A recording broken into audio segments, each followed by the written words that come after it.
የከፍተኛ ወታደራዊ መሪ መክዳት በህወሓት ከፍተኛ አመራሮች ዘንድ ከፍተኛ ድንጋጤን ፈጥሯል። ከኮሎኔሉ መክዳት በኋላ የሁሉንም እጅ በአፍ ያስያዘው በጀነራል ታደሰ ወረደ የተመራው ስብሰባ ላይ መግባባት ጠፍቶ ስብሰባ ረግጦ መውጣት ደረጃ ላይ መደረሱ ነው። ታደሰ ወረደ ከምዕራብ ግንባር አርሚ አዛዦች ጋር ባካሄዱት ስብሰባ ላይ የአርሚ 11 እና አርሚ 13 አዛዦች ስብሰባውን ረግጠው ወጥተዋል። ታህሳስ 19 ቀን 2018 ዓ.ም ደብረ ጽዮን ፈትለወርቅ ጌታቸው አሰፋና ወዲም ባይታይ ድብቅ ስብሰባ አድርገው እንደነበር ተሰምቷል። በዚህ ድብቅ ስብሰባ ላይ ወዲም ባይታይ ልዩ ተልዕኮ ተሰጥቷቸው የህፃጽን ረሃብ ገበና አጋልጠዋል፣ በስፋትም አሰራጭተዋል የተባሉትን እንዲያስሩ ውሳኔ ማስተላለፉ ተሰምቷል። የተባበሩት መንግስታት የጸጥታው ምክር ቤት ባካሄደው አስቸኳይ ስብሰባ ላይ እስራኤል ከተለያዩ ወገኖች ጋር ስለሚኖራት ግንኙነት የመወሰን ነጻነት አላት ስትል አሜሪካ በሆዴ በይዘው ተናነቀኝ እኮ በማለት የያዘችውን ዝርግፍ አደረገች የዓለም ሀገራት መሪዎች ፊት። የተባበሩት መንግስታት የአሜሪካ አምባሳደር የሆኑት ታሚ ብሩስ የሀገራቸውን አቋም ባሳወቁበት ጊዜ በዚህ ዓመት የዚህ ምክር ቤት አባላትን ጨምሮ በርካታ ሀገራት ለፍልስጤም እውቅና ሲሰጡ ነበር።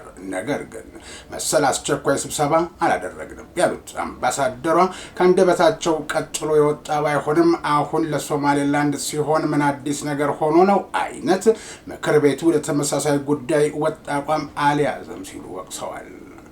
ሀርጌሳን ባየሽበት አይነሽ እኔንም ተመልከችኝ፣ ፈቃደሽ ወደኛ ማስፈራሪያሽ ወደ እንጀራ እናቴ ቻይና ይሁን እንጂ በሚል ደጅ መጥናት በሚመስል ሁኔታ ታይዋን እስራኤል ሶማሊያን በይፋ እውቅና የሰጠችበትን ውሳኔ በደስታ የምትቀበለው ጉዳይ ነው ስትል ድምጿን አሰምታለች።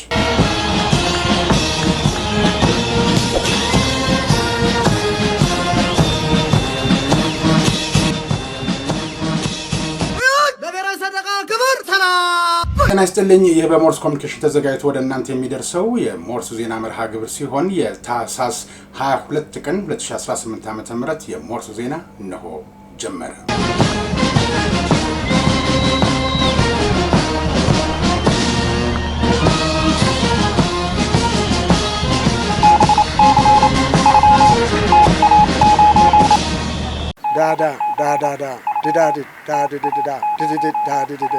ሞርስ ማለት ይችላል። ይህ ሞርስ ነው የሚያዘጋጀው ወንድም ኢዮብ። ከ140 በላይ ሲቪል ማህበራት በመጪው ምርጫ ሚናቸውን ለመወጣት ተመዝግበው እየሰሩ እንደሚገኙ ተገለጸ። ምርጫ ህጋዊና ግልጽ እንዲሆን የሲቪል ማህበረሰብ ድርጅቶች ያላቸውን ሚና እንዲወጡ ያስፈልጋልም ተብሏል። የሲቪል ማህበረሰብ ድርጅቶች ምክር ቤት ፕሬዝዳንት አቶ አህመድ ሁሴን በምርጫው ሂደት በነጻነት ተንቀሳቅሶ ለመስራት ምርጫ ቦርድ ድርጅቶቹን መመዝገብ እንደሚያስፈልገው ገልጸዋል።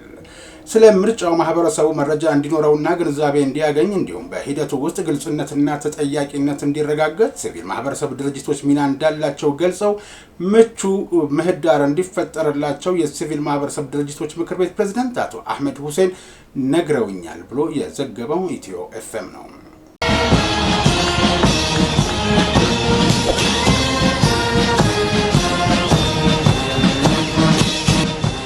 እንደ ቲክቶክ እና ዩቲዩብ ካሉ የማህበራዊ ሚዲያ መድረኮች በአመት ከ2 ሚሊዮን ብር በላይ ገቢ የሚያገኙ የዲጂታል ይዘት ፈጣሪዎች እንቅስቃሴያቸው በንግድ ስራነት ተቆጥሮ ግብር እንዲከፍሉ የሚያደርግ ረቂቅ ህግ ተዘጋጀ።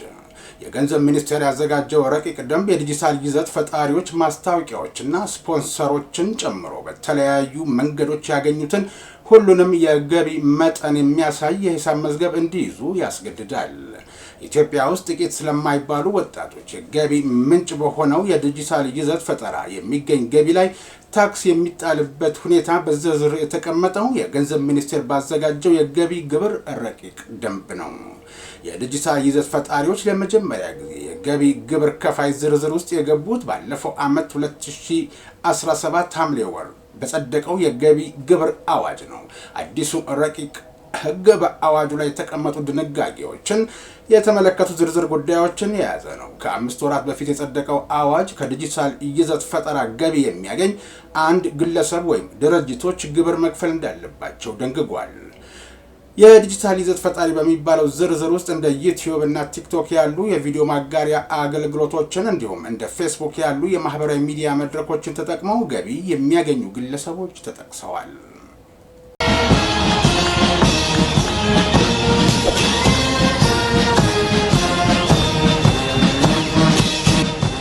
የኢትዮጵያ ፌዴራል ፖሊስ የራዲዮ መገናኛ አቅሙን በከፍተኛ ደረጃ በማሳደግና አዳዲስ ዘመናዊ ራዲዮኖችን በማሟላት በራስ አቅም ያበለጸጋቸውን 3 የፖሊስ ሲስተም ሶፍትዌሮችን በይፋ አስመርቆ ስራ አስጀመረ።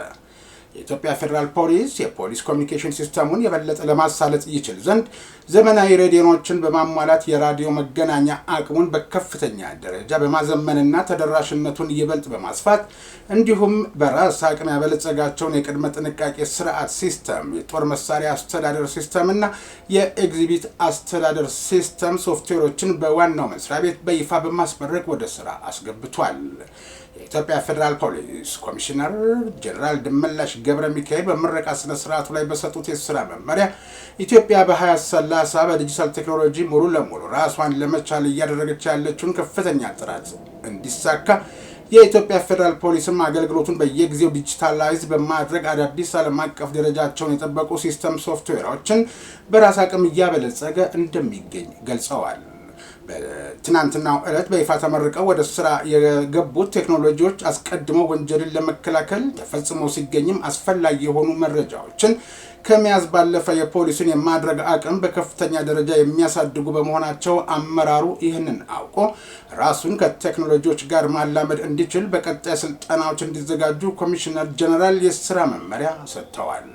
ሲስተሞቹን ላሻሻሉና ላበለጸጉ የኢትዮጵያ ፌዴራል ፖሊስ አስተዳደርና ልማት ጠቅላይ መምሪያ ስትራቴጂክና ከፍተኛ አመራሮች እንዲሁም ለወጣት ፖሊስ ባለሙያዎች ኮሚሽነር ጀነራል በራሳቸውና በፖሊስ ሰራዊቱ ስም ላቅ ያለ ምስጋና አቅርበውላቸዋል። ኮሚሽነር ጀነራል ዘመናዊ ራዲዮ መገናኛዎቹ ለታለመለት ዓላማ እንዲውሉ አሳስበው ከዛሬ ጀምሮ ስራ ላይ እንዲገቡ ለኢትዮጵያ ፌዴራል ፖሊስ ለወንጀል መከላከል ጠቅላይ መምሪያ አስረክበዋል።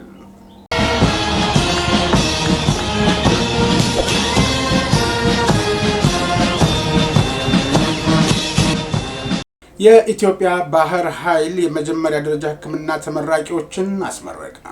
በምረቃ ስነ ስርዓቱ ላይ የተገኙት የኢትዮጵያ ባህር ኃይል ምክትል አዛዥ ለውጊያ ድጋፍ አገልግሎት ኮሞዶር ተገኝ ለታ ባህርተኞቹ የተሰጣቸውን ሀገራዊ ግዳጅ በድል አድራጊነት እንዲወጡ ሰራዊቱ የተቀላጠፈ ሕክምና አገልግሎት እንዲያገኝ ከባህርተኛ ጤና ሙያተኛ ተመራቂዎች ብዙ ይጠበቃል ብለዋል። የመጀመሪያ ደረጃ የሕክምና ተመራቂዎች በተሰማሩበት የጤና ሙያ መሰረት የተሰጣቸውን ኃላፊነት በታማኝነትና በቅንነት በማገልገል ሙያው ግዴታቸውን ሊወጡ እንደሚገባም አሳስበዋል።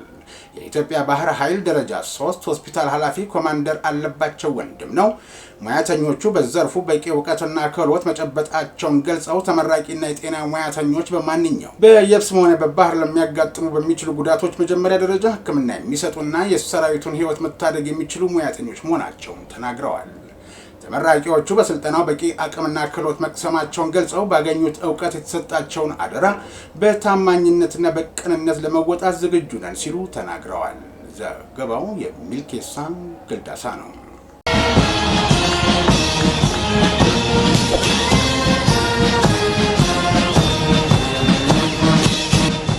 በብላቴ ልዩ ዘመቻዎች እዝ ማሰልጠኛ ማዕከል በመገኘት ከአመራሮችና ከሰልጣኞች ጋር ውይይት ያደረጉት የልዩ ዘመቻዎች እዝ አዛዥ ሌተናል ጄኔራል ሾማ አብደታ አገራችን ከፍታዋን ለማረጋገጥ በምታደርገው ሁለንተናዊ ግስጋሴ የመከላከያ ሰራዊትና የጸጥታ ኃይሎች በጽናት መቆማቸውን ገለጹ። የህዝቦችን አንድነትን ለማናጋት ሁከትና ብጥብጥ ለመፍጠር አስበው በሚንቀሳቀሱ ላይ ሰራዊቱ አስፈላጊውን እርምጃ በመውሰድ ፍላጎታቸውን ትርጉም ወደሌለው ደረጃ ማድረሱን ሌተናል ጄኔራል ሾማ አብደታ ተናግረዋል። የመንግስትን የሰላም ጥሪ የተቀበሉ ታጣቂዎች በበርካታ አካባቢዎች እጅ እየሰጡ ይገኛሉ ያሉት አዛዡ ሲቪል መስተዳድሩን በመልካም አቀባበል ወደ ህብረተሰቡ ተቀላቅለው የሰላም አጋዥ መሆን የሚችሉበትን ሁኔታ እያመቻቸ መሆኑን ገልጸዋል። ሌተናል ጄኔራል ሾማ አብደታ የልዩ ዘመቻዎች እዝ ከተመሰረተበት 1953 ዓ.ም ጀምሮ ወርቃማ ታሪካዊ ጀግንነት የፈጸመ መሆኑን አውስተው አሁንም ዜጎች በሰላም ወጥተው እንዲገቡና የኢትዮጵያን ሉዓላዊነትና ብሔራዊ ጥቅም እንዲረጋገጥ የኮማንዶ አየር ወለድና ልዩ ኃይልና ጸረ ሽብር ክፍሎች ግዳጃቸውን በታማኝነትና በቁርጠኝነት እንዲሁም በታታሪነት እየተወጡ መሆኑን አነስተዋል። ሰልጣኞችም ይህንን ወርቃማ ታሪክ ለማስቀጠል ስልጣናቸውን በአኩሪ ውጤት ማጠናቀቅ እንደሚገባቸው ሌተናል ጀነራል ሹማ አብደታ አሳስበዋል። የልዩ ዘመቻዎች እዝ ምክትል አዛዥ ለውጊያ ድጋፍ አገልግሎት ሜጀር ጀነራል ከማል ቢሶ በበኩላቸው የልዩ ዘመቻዎች እዝ ብዙ ወርቃማ የጀግንነት ታሪክ ያለው ክፍል መሆኑን ገልጸው ይህንኑ ታሪክ የተረከቡ የጽናትና ንጋት ኮርስ ሰልጣኞች ስልጣናቸውን በተነሳሽነት በሀገር ፍቅር ስሜትና ሙያዊ ክብር በመውሰድ ሀገር ተረካቢነታቸውን በተግባር ማረጋገጥ እንደሚጠበቅባቸው አስገንዝበዋል። የልዩ ዘመቻዎች እዝ መሰልጠኛ ማዕከል አዛዥ ብርጋዴር ጀነራል ቦጃ ኦጋ በበኩላቸው ስለ ሰልጣኞቹ የስልጠና ሂደትና ስለተመዘገበው ውጤት ለእዙ አመራሮች ገለጻ አድርገዋል። ዘገባው የኤልያስ ባይለየኝ ነው።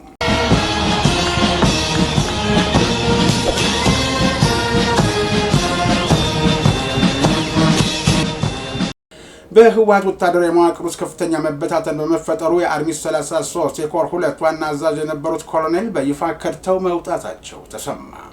በቀድሞው ህወሓት ታጣቂ ቡድን ውስጥ እየታየ ያለው መከፋፈልና መበታተን ተባብሶ በቀጠለበት በዚህ ወቅት በታጣቂው አርሚ 33 የኮር 2 ዋና አዛዥ የነበሩት ኮሎኔል ገብሩ ገብረ ጻዲቅ ወይም ጉና ቡድኑን በይፋ ከድተው መውጣታቸው የተረጋገጠ ሆኗል።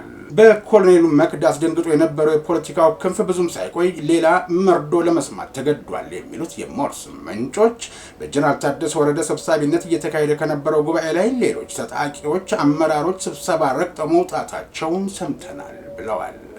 ኮሎኔሉ የህወሓትን የጥፋት መንገድ በመቃወም የትግራይ ሰላም ኃይልን የተቀላቀሉ ሲሆን የከፍተኛ ወታደራዊ መሪ መክዳት በህወሓት ከፍተኛ አመራሮች ዘንድ ከፍተኛ ድንጋጤን ፈጥሯል።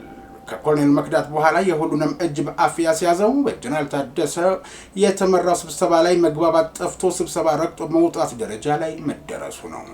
የህወሓት ከፍተኛ አመራር የውስጥ ግምገማ ተቀምጠው የረሃብ አጀንዳን እንደ ዋነኛ የፖለቲካ ጫና መሳሪያ ለመጠቀም መሞከር ከባድ የፖለቲካ ኪሳራ የሚያስከትል ስትራቴጂካዊ ስህተት መሆኑን መተማመን ላይ መድረሳቸው ከጧት እስከ ረፋት ድረስ ተሰብሳቢውን በሰላም አቆይቶት ነበር። ይህ ትልቅ ትርፍ እናገኝበታለን ተብሎ ታቅዶ የተሰራው የረሃብ ጭካኔና ድራማ ከታሰበው በተቃራኒ መንገድ በህወሓት ላይ ከፍተኛ የፖለቲካ የሞራልና የገጽታ ኪሳራ ማስከተሉን ተሰብሳቢው ሊያልፈው አልቻለም።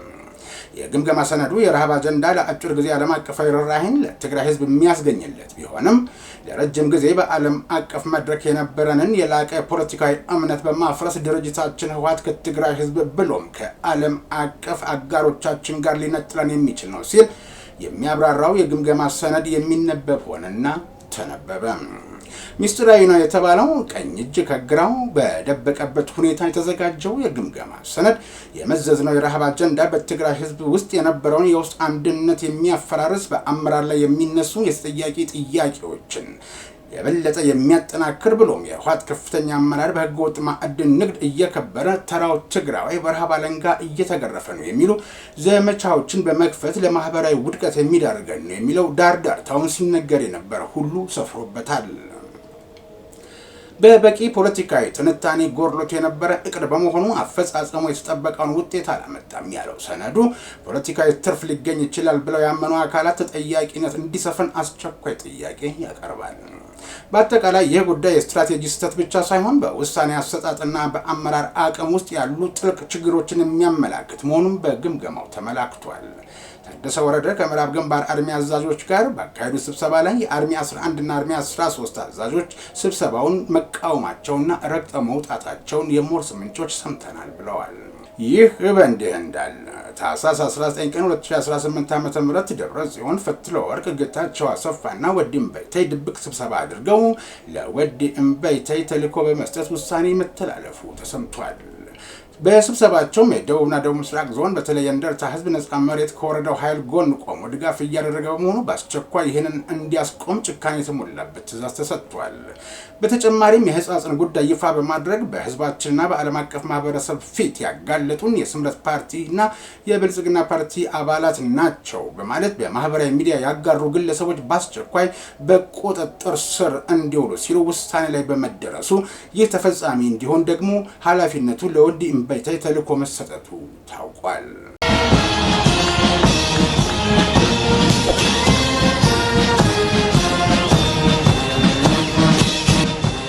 የተወደዳችሁ ቤተሰቦቻችን ለምታደርጉልን ድጋፍና እገዛ እያመሰገንን በሞርስ የበላይ ጠባቂ የተፈቀደውን መልእክት ሰምተን ስንመለስ ወደ ቀሪ ዜና እናልፋለን።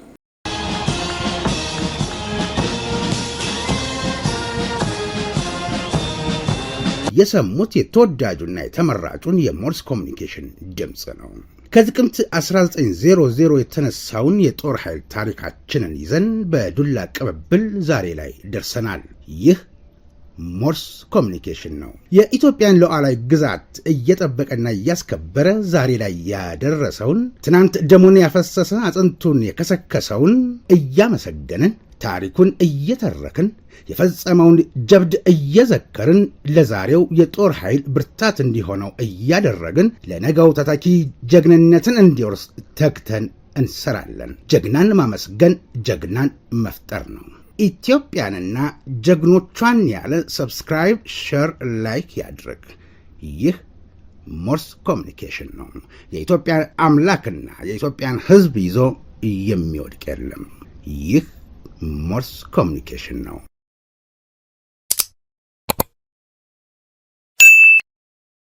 ዜና እረፍት። አዝማች ይርጋ ገብሬ ከዚህ ዓለም በሞት ተለዩ። አዝማች ይርጋ ገብሬ ትውልድና እድገታቸው አዲስ አበባ ሲሆን ባለትዳርና የአራት ልጆች አባት ናቸው። የመጀመሪያ ዲግሪያቸውን በቀድሞ ቀዳማዊ ኃይለ ሥላሴ ዩኒቨርሲቲ፣ ሁለተኛ ዲግሪያቸውን ደግሞ በሀገር አሜሪካ ተከታትለዋል። በተጨማሪም በተለያዩ የሙያ ዘርፎች ላይ ዲፕሎማዎችንና እውቅናዎችን አግኝተዋል። በሀገራችን የተለያዩ አካባቢዎችና በባህር ማዶ በመዘዋወር በመምህርነትና ተዛማጅ ዘርፎች እንዲሁም በተለያዩ መንግስታዊና መንግስታዊ ባልሆኑ ድርጅቶች ውስጥ ጥንቅቅ ያሉ ተመራማሪና ባለሙያ መሪም ነበሩ። በጠቅላይ ሚኒስትር ቢሮ የኦዲትና ኢንስፔክሽን ኃላፊ፣ በጉራጌ ራስ ገዝ ልማት ድርጅት ከአባልነት እስከ ከፍተኛ አመራር ደረጃ ደርሰው አገልግለዋል። በኢትዮጵያ ሀገር በቀል እውቀትን በመጠቀም ሰላም ለመፍጠር የሚያስችሉ ምርምሮችንና ጥናት ማካሄድ እንዲሁም ማማከር፣ በዓለም ባንክ ፋይናንስ ለተደረጉ የጤና ትምህርት፣ የኤችአይቪ ኤድስ ፕሮጀክቶች ጥናት ማካሄድና ማማከር እንዲሁም ከ13 በላይ ሀገራዊ ተቋማት ላይ በስራ አስፈጻሚነት፣ በቦርድ ሰብሳቢነትና በአማካሪነት መስራታቸው ብቻ ለአብነት የሚጠቀስ ነው። በሀገራችን የኢኮኖሚው ዘርፍ በዘመናዊ መንገድ እንዲመራና ስኬታማ በሆኑ ግዙፍ አክሲዮኖች ውስጥ ንቁ ተሳታፊ በመሆንም ይታወቃሉ። ለአብነትም አልፋ ትምህርትና ስልጠናዎች አክሲዮን ማህበር፣ አልፋ አታሚዎች፣ ሀበሻ ሲሚንቶ ፋብሪካ፣ ንብ ባንክና ንብ ኢንሹራንስ ውስጥ ያላቸው ሚና እጅግ ግዙፍ ነው። ባለብዙ መልክ የሆኑት አባት እድሜ ልካቸውን ያገለገሏት ሰፊው ሀገራችንን ብቻ ሳይሆን ከምንጩ ለተቀዱበት የጉራጌ ማህበረሰብን ብዙ ግልጋሎቶችን ሰጥተዋል። በመብት ትግል ውስጥ በደርግም ሆነ በኢህአዴግ መንበረ ስልጣን ውስጥ የማህበረሰቡ መብቶች እንዲከበሩለት ፊት ለፊት ተጋፍጠዋል። እንዲሁም በኢትዮጵያ የጎልማሶች ትምህርት መምሪያ በነበሩበት ወቅት ለጉራግኛ ቋንቋ ፊደል ቀረጻና በጉራግኛ ቋንቋ መጽሐፍ እንዲታተሙ ትልቅ ሚና ተጫውተዋል።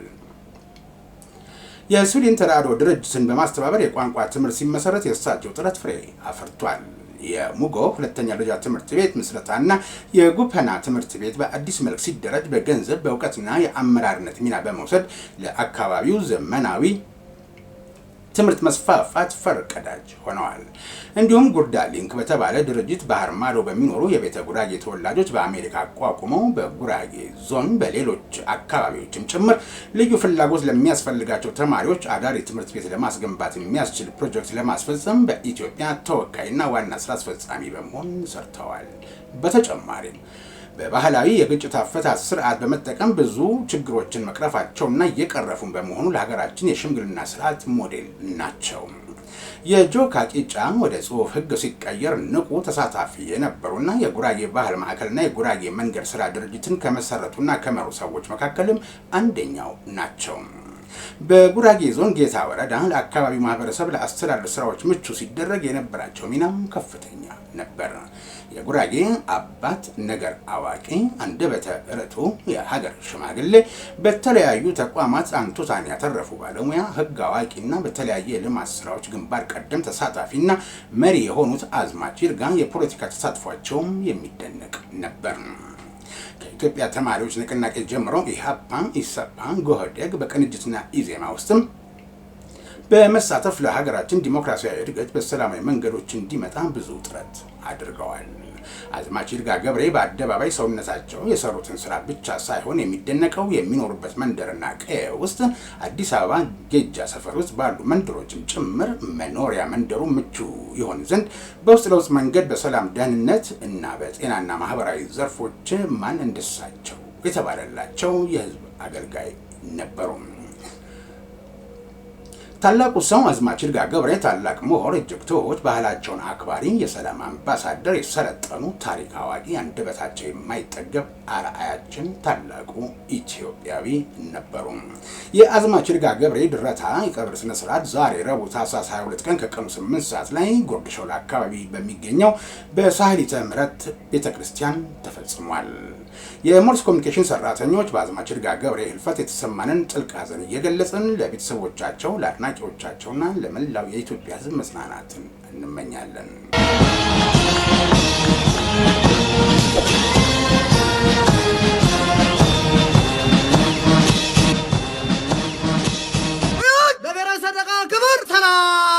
የተወደዳችሁ ቤተሰቦቻችን ላይክ፣ ሰብስክራይብ፣ ሼር ማድረጋችሁን አትርሱ። አሁን ወደ ውጭ ዜና አልፋለሁ። እስራኤል ለሶማሌላንድ እውቅና በሰጠችበት ቅጽበት ተከትለ አሜሪካ እውቅና ትሰጣለች ተብሎ ሲጠበቅ ፕሬዝዳንት ትራምፕ ለጋዜጠኞች አሁን እውቅና ከመስጠት ጉዳዩን በሚገባ እናጤነዋለን ነበር ምላሻቸው።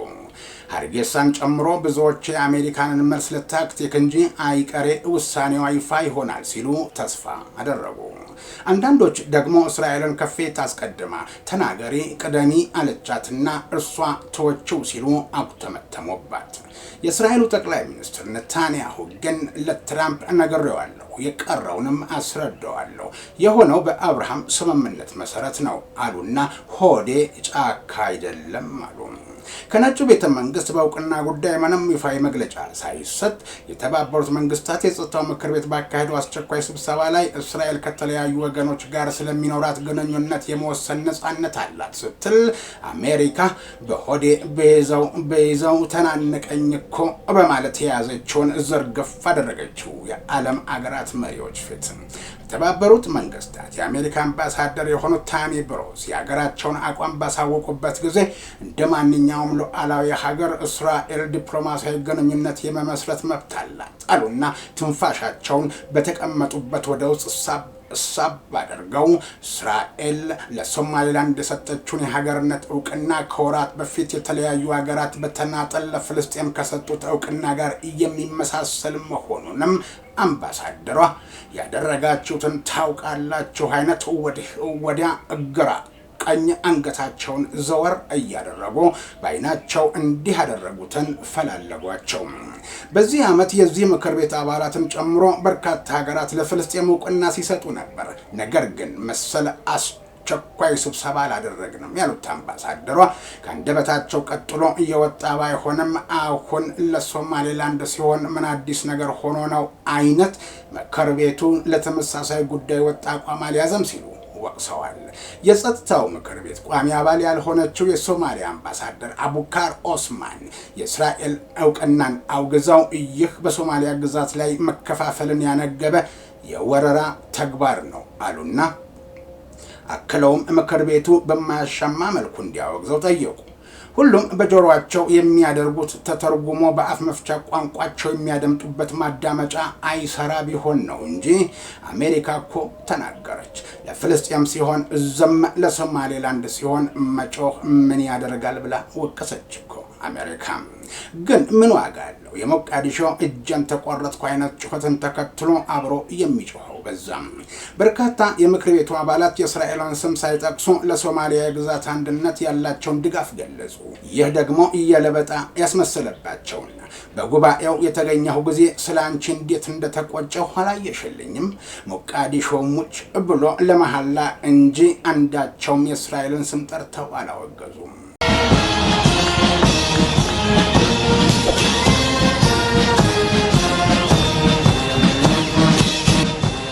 ኪየቭ ዩክሬን በፕሬዝዳንት ፑቲን መኖሪያ ላይ የድሮን ጥቃት ፈጽማለች መባሉን አይኔን ገንባሪ አድርገዋለች። ፕሬዝዳንት ቮሎዲሚር ዜሌንስኪ ዩክሬን በፕሬዝዳንት ፑቲን መኖሪያ ቤት ላይ የድሮን ጥቃት ከፍታለች በሚል ከሩሲያ የቀረበውን ክስ አስተባብለዋል። ሞስኮ ይህንን እንደ ምክንያት በመጠቀም የሰላም ንግግሩን ለማጓተት እየሞከረች ነው ሲሉም በምላሻቸው ከሰዋል። ዩክሬን በሰሜን ምስራቃዊ ሩሲያ ኖቭጎሮድ ግዛት በሚገኘው የፑቲን ፕሬዝዳንታዊ መኖሪያ ላይ ጥቃት ከፍታለች የሚለውን ክስ ያሰሙት የአገሪቱ የውጭ ጉዳይ ሚኒስትር ሰርጌይ ላቭሮቭ ናቸው። እንደ ውጭ ጉዳይ ሚኒስትሩ ገለጻ ኪየቭ ምሽት ላይ ረጅም ርቀት የሚጓዙ 91 ሰው አልባ አውሮፕላኖችን በመጠቀም በፑቲን መኖሪያ ላይ ጥቃት ሰንዝራለች። የተሰነዘረ የተባለው ጥቃት በተፈጸመበት ወቅት ፕሬዝዳንት ፑቲን የት እንደነበሩ በግልጽ አልታወቀም። ቤት አላመሹም ወይም አላደሩም። በጥቃቱ ምክንያት ሩሲያ የሰላም ድርድሩ ላይ ያላትን አቋም መልሳ እንደምትፈትሽ አስታውቃ ይህንን ክስ የተለመደ የሩሲያ ውሸት በማለት ያጣጣሉት ታዲያ ፕሬዝዳንት ዜሌንስኪ በበኩላቸው ሞስኮ ጥቃት ተፈጽሟል እያለች ያለችው በዩክሬን ላይ የምትፈጽመውን ጥቃት የምታስቀጥልበት ምክንያት በመፈለግ ነው ብለዋል። ሩሲያ ከዚህ ቀደም በኪየቭ የሚገኙ የመንግስት መስሪያ ቤቶችን ኢላማ ያደረገ ጥቃት መፈጸሟን ተናግረዋል ዜሌንስኪ።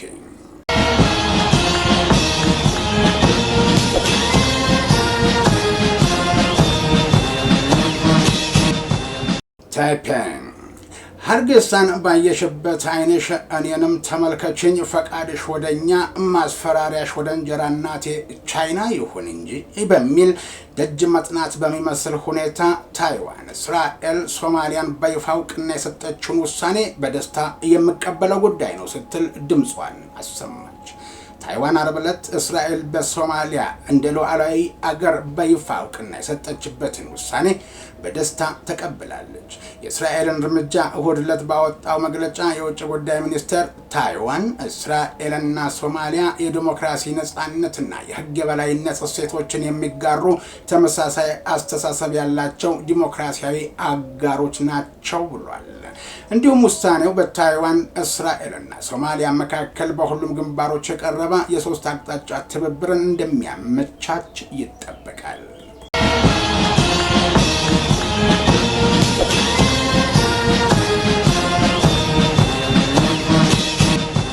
የተወደዳችሁ ቤተሰቦቻችን እስከዛሬ ላደረጋችሁልን ድጋፍ ምስጋናችን ይድረሳችሁ። ከሞርስ የበላይ ጠባቂ ጋር እኔ ዮብ ደመቀ የዛሬ ረቡዕ ታኅሳስ 22 ቀን 2018 ዓ.ም የሞርስ ዜና ወደ እናንተ ሳደርስ ቆይቻለሁ። በቀጣይ የሞርስ ዜና እንጠብቃችኋለን። እስከዚያው ድረስ ጤና ይስጥልኝ።